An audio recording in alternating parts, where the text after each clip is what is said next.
Pocket.com.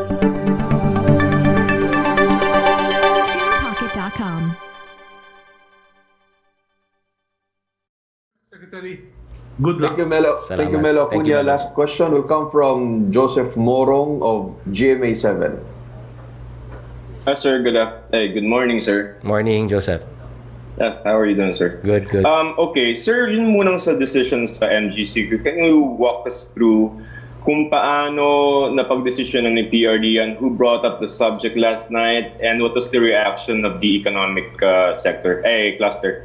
Well, it's part of the agenda, di ba? So pag-start ng cabinet meeting, makikita naman ni Pangulo doon na kasama siya sa agenda. So, and in fact, even before the start of the meeting, alam naman po niya, no, there were several discussions already previous to the cabinet meeting. So, the president really had enough time to really consider his decision, and it was a difficult decision for him to make. He was vocal about that, no. It was a difficult decision kasi you have to balance, no, yung health needs and the economic needs as well. But as far as support from the cabinet is concerned, of course, we're 100% behind the president in this decision, and we will make things happen.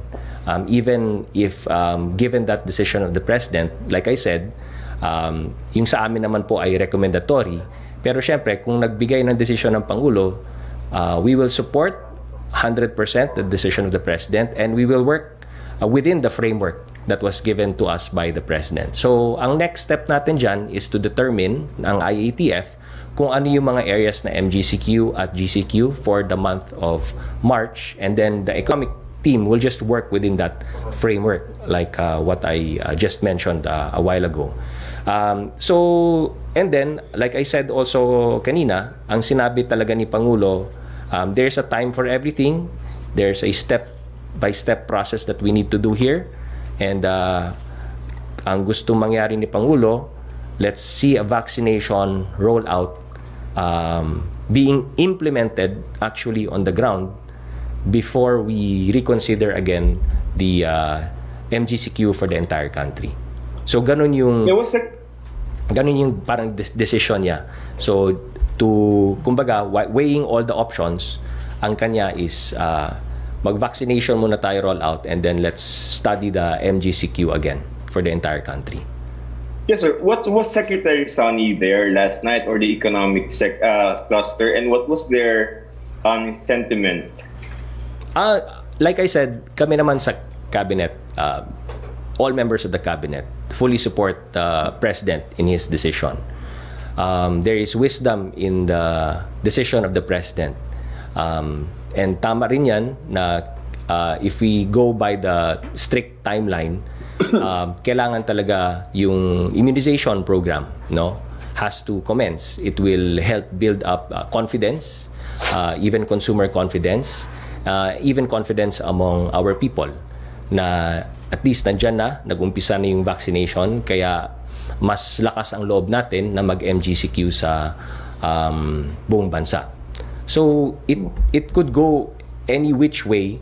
Alam naman po ng economic managers what needs to be done. No? Whatever decision the President makes, we will support the decision of the President, and we will work around within the framework given to us. Sir, yung bang economic cluster, NEDA, DTI, ang direction ba nila, sir, is okay, we can be in GCQ in March, but we can further relax some restrictions and open a little bit more sa mga industries. Is that the direction that they're taking? That's a possibility. That's a possibility that we're also looking at. Na maaring, They said that last night, sir? No, but that's a possibility that we discussed kasi sa IATF eh. So even in the IATF, remember, we gave DTI leeway. The IATF gave DTI leeway in terms of doing and finalizing guidelines together with the Department of Labor and Employment and other members of the economic team to look at and review the guidelines within the context na kung GCQ pa yan, ano pa yung pwede nating pagluluwag na gagawin within industries that were affected. Of course, sticking to the health and safety protocols. Kaya nga sabi ko, within the framework ng GCQ, there are ways and means for us to safely reopen the economy some more within the framework ng GCQ. Sir, sabi ni Presidente he'd like to see first the vaccine rollout, but does he have at least a parang target date for the government to at least begin na this vaccination once and for all? Or he doesn't care? No. Because of the FDA na inisyu ng Sinovac, FDA na inisyu para sa Sinovac, yung EUA na inisyu ng FDA para sa Sinovac.